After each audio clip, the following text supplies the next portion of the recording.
Mga hindi pangkaraniwang prutas na matatagpuan sa Hilaga at gitnang Luzon patok sa bagong taon.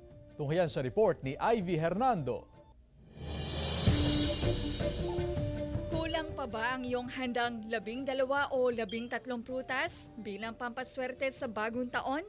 Idagdag na sa listahan nito, isang prutas na sa unang tingin, akalain mong suha na parang nyog pero kapag binalatan parang bulak.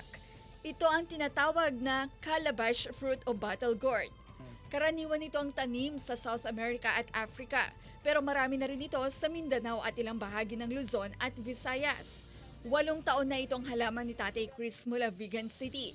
Tuloy-tuloy raw ang pagbubunga ng halaman sa buong taon. Mayaman ito sa vitamin C, calcium, iron, sodium at potassium.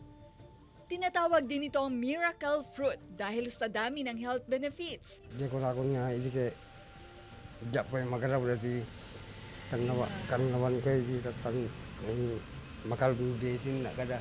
Hilera na rin ng mga fruit stand na makukulay na prutas sa Vigan Public Market.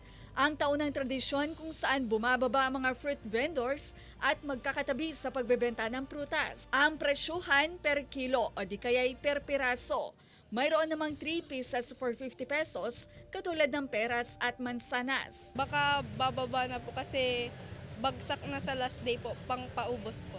Marami na ang ngayon pa lang ay bumili na ng prutas. Naniniwala man sa 13 fruits, mas mahalaga pa rin daw ang pamilya.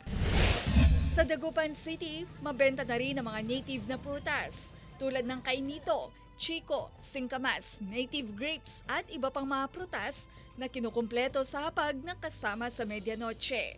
Ivy Hernando, 1 North Central Luzon.